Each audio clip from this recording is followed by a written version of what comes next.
Hello, and thank you for joining us for today's message. I'm Eric, the lead pastor of South Mountain Community Church. Thank you for taking just a bit of your time to be with us today.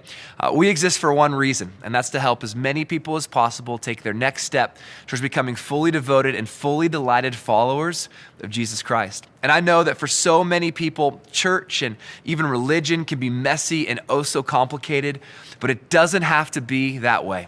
Here you can belong before you believe. So our hope is that your first visit with us is enjoyable, meaningful, and unlike the church experiences of your past. We also think that the best way to experience delight is with others in person. So SMCC is about more than just a Sunday sermon. We have 5 locations for you to choose from where you can connect with people in authentic community. We want every message you hear to engage your head, your heart, and your hands for a life of full delight. So with all of that in mind, enjoy today's message.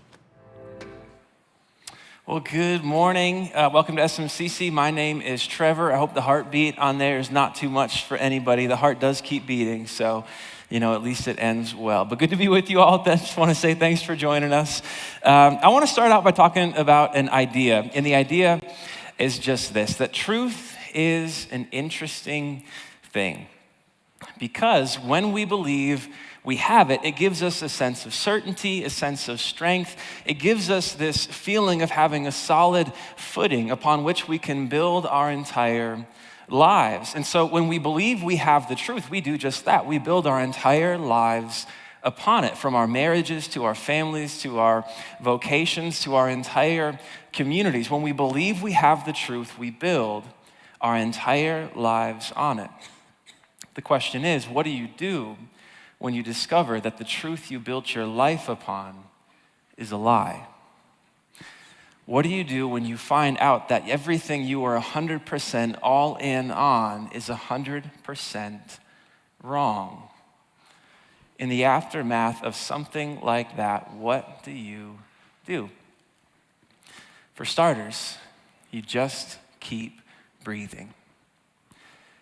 Today, we're opening a new series here at SMCC called Triage that is all about how to survive a spiritual emergency. And I think the truth is that in a room this size, there's a pretty good chance that there are at least a handful of people who are in the midst of a spiritual emergency right now, going through in the aftermath of something like this. And I know that there are many people here just that I've been in conversation with that have had an experience like this as well.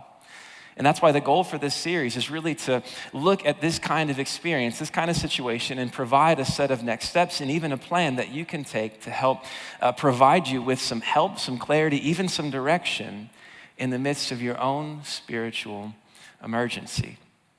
So a few years ago, my wife and I, we took our kids to the park just to play for a little while. Nothing really non-typical about it, just a normal day at the park. And then all of a sudden, my son tripped and fell.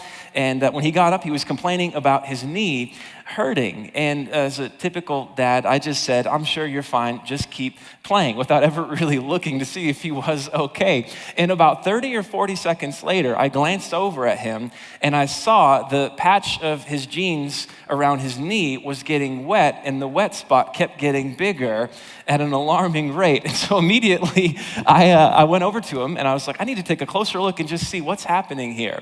And as I looked down through the gash in his jeans that had just been formed, I saw that it wasn't just his jeans that had been ripped, but actually there was a massive gash in his knee that was way deeper and way wider than anything I was expecting to see. So I was like, it is time to go.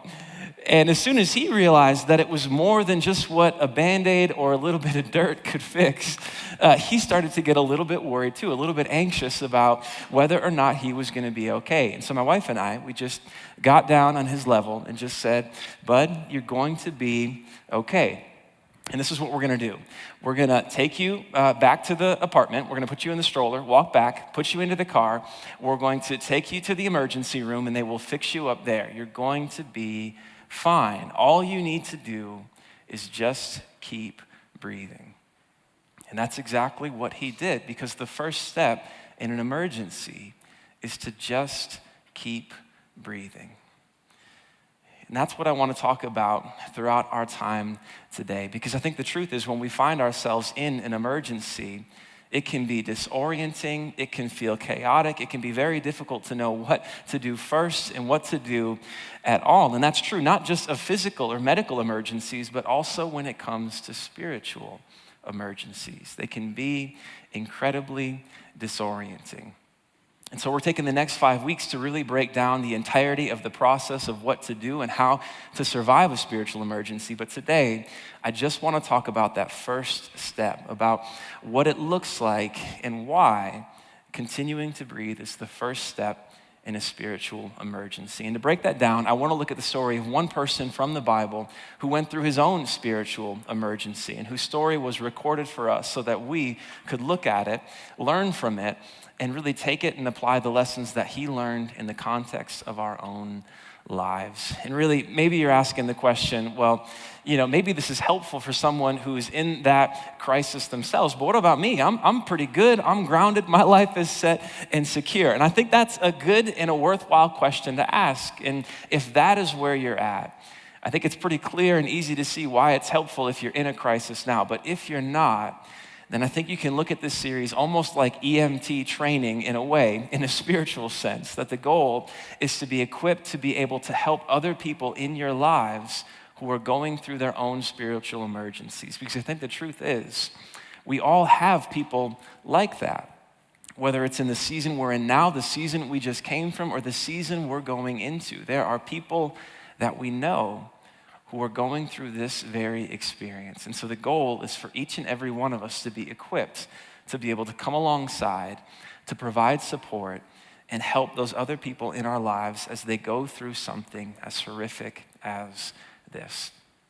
And so jumping into Paul's story, I want to look at what it was like for him to experience his own spiritual emergency. And I want to start with the beginning, with the life he had built from the start.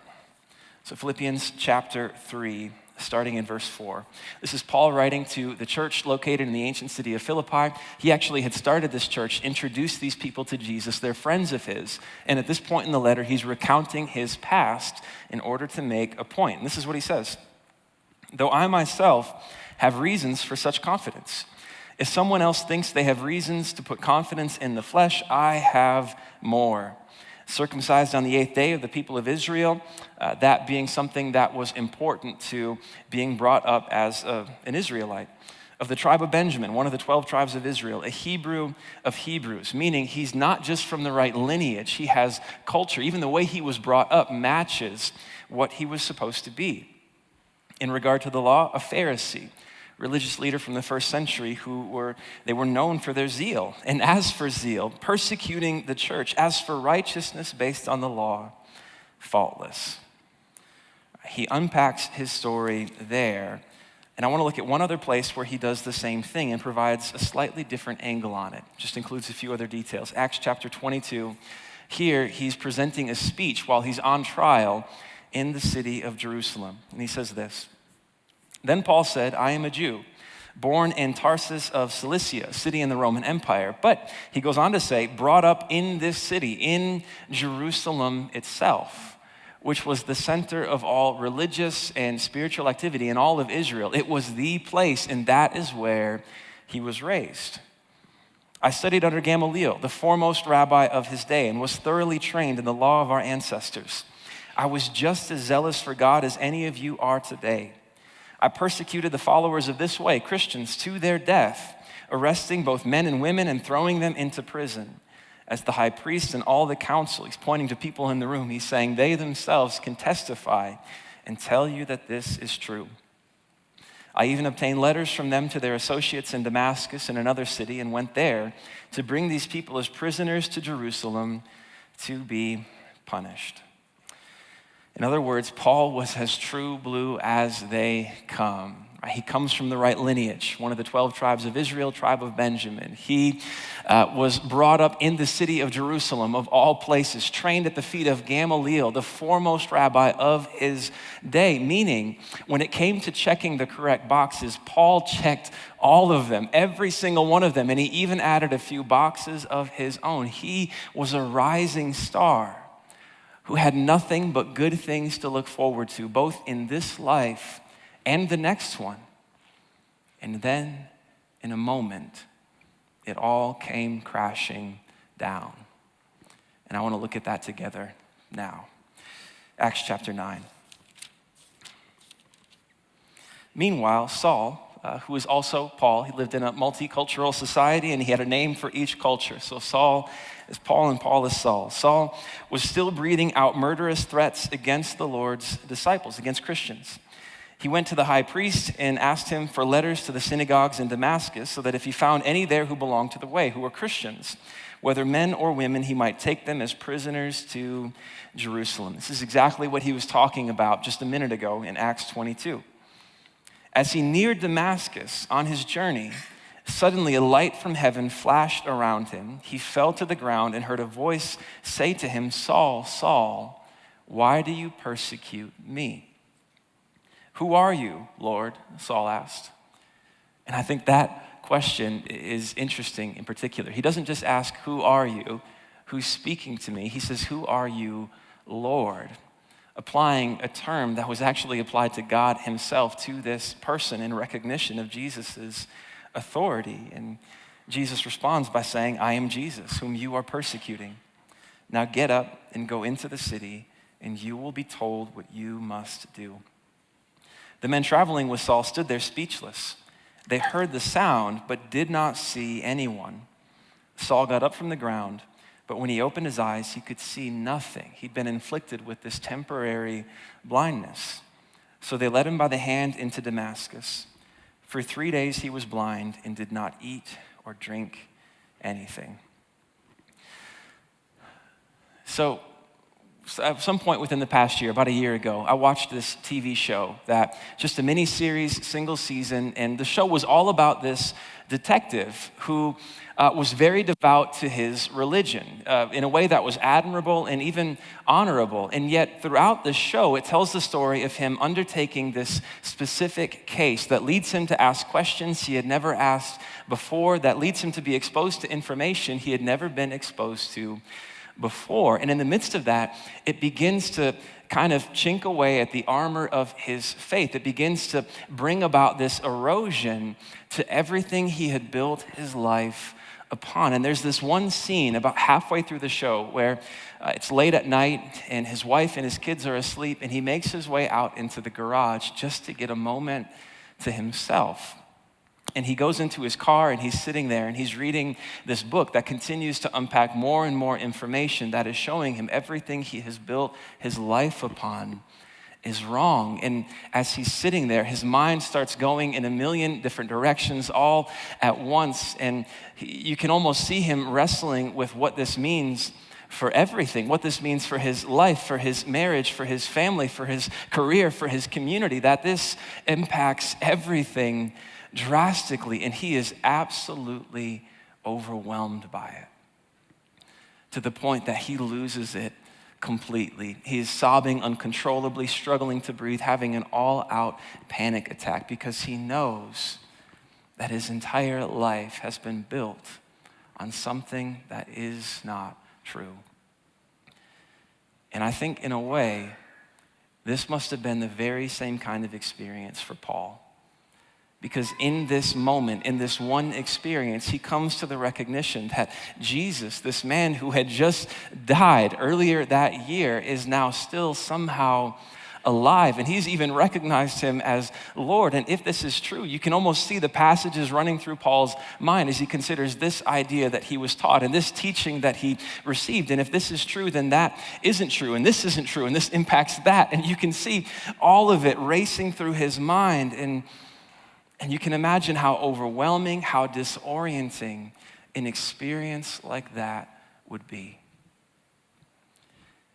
And I think it's because of that you can almost see it as God's kindness to him to have caused this temporary blindness, to have allowed this to happen, because at the very least it made it so that Paul couldn't freak out. He couldn't panic. The only thing he could do in the immediate aftermath of this realization is sit and wait and breathe.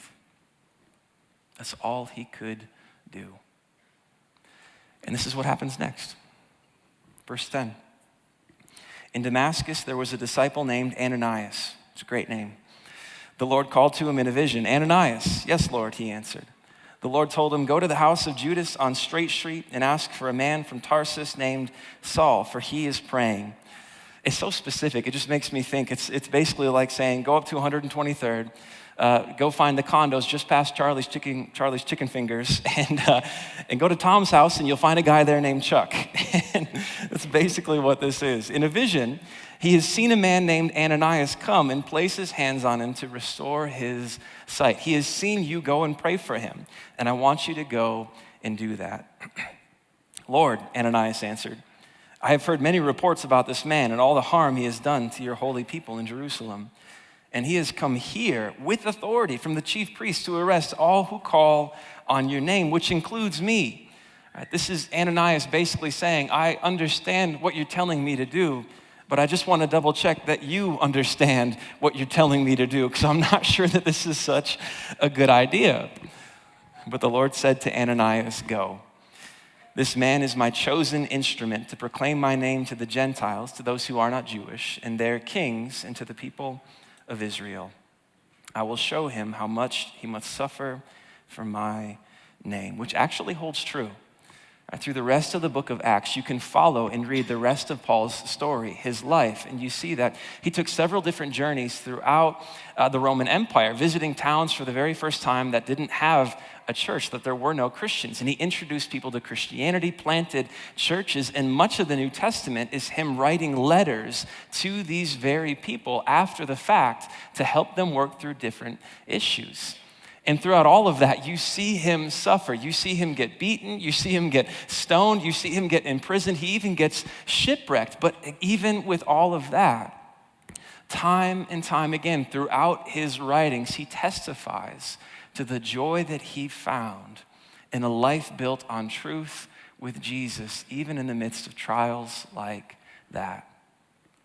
And so this does hold true, and you can see that even in the New Testament throughout his life. But coming back to this story, Ananias goes to the house and enters it. Placing his hands on Saul, he prays for him. Said, "Brother Saul, the Lord, Jesus, who appeared to you on the road as you were coming here, has sent me so that you may see again and be filled with the Holy Spirit," third person of the Trinity. Immediately, something like scales fell from Saul's eyes and he could see again. And what happened physically to Saul was symbolic of what happened to him spiritually, that his grasp on reality was restored in a way that was far better and far truer than anything he had before. He finally understood that Jesus is a reality and he is the ultimate authority in all of reality. And symbolic of him coming to see accurately spiritually, his physical sight was restored as well. And he got up and was baptized in response to the faith, the trust he'd placed in Jesus. And after taking some food, he regained his strength.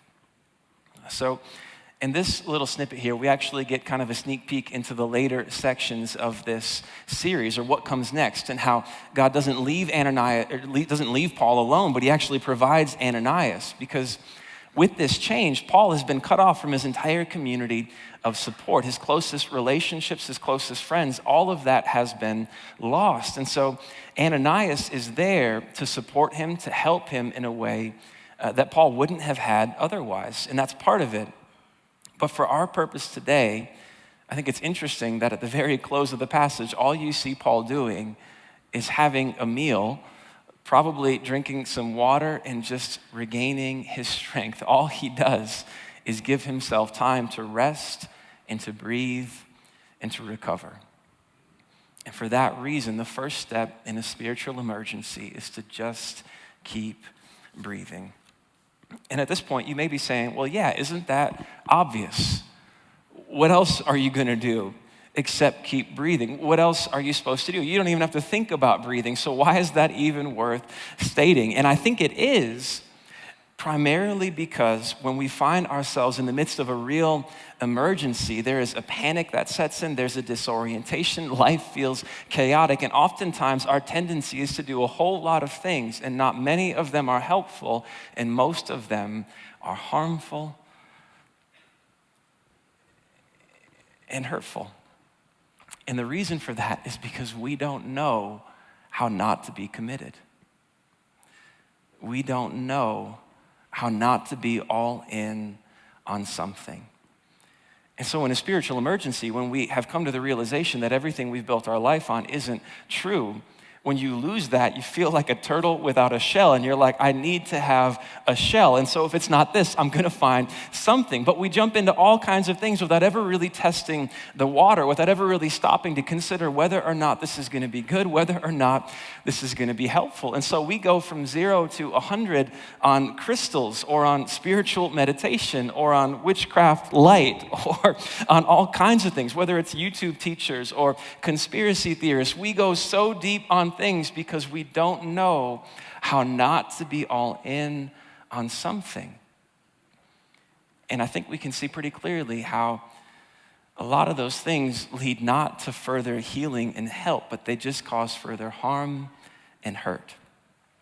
And so that's one of the ways we have a tendency to react. But there is another direction.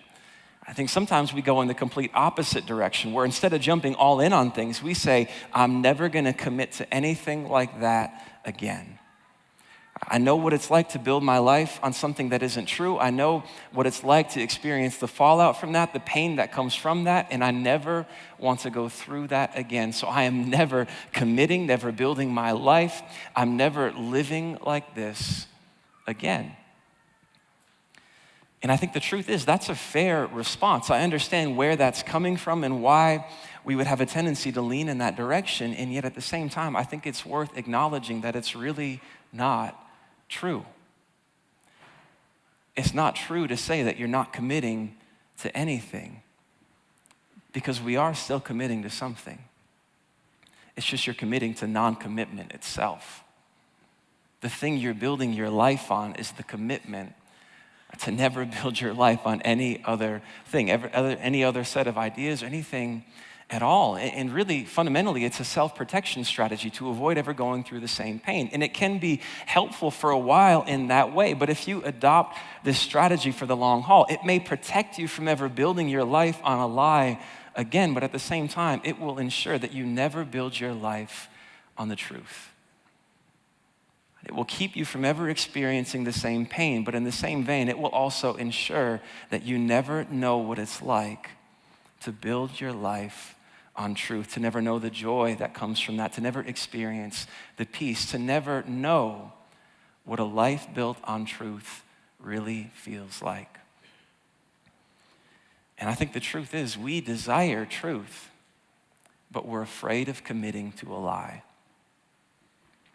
We all desire truth. Even in the painful, messy aftermath of a spiritual crisis, we still desire it, but we're afraid of committing to a lie. And so we opt for one or the other of these strategies, but I think we can see pretty clearly that neither of them are particularly helpful.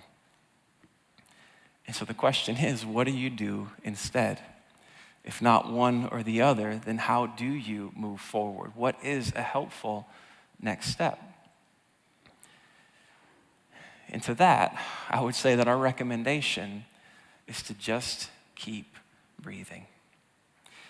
Whenever you take a flight, there comes this moment at the very beginning before you take off where the flight attendant basically breaks down what is going to happen and how you should respond in case of an emergency. And one of the parts that is always included in that is when the masks drop down in an emergency, you're supposed to take that and put it over your face, over your mouth and nose together. And I think probably what almost every person in this room is thinking is, and if the plane is going down, I really don't think that's gonna help me. And that's true.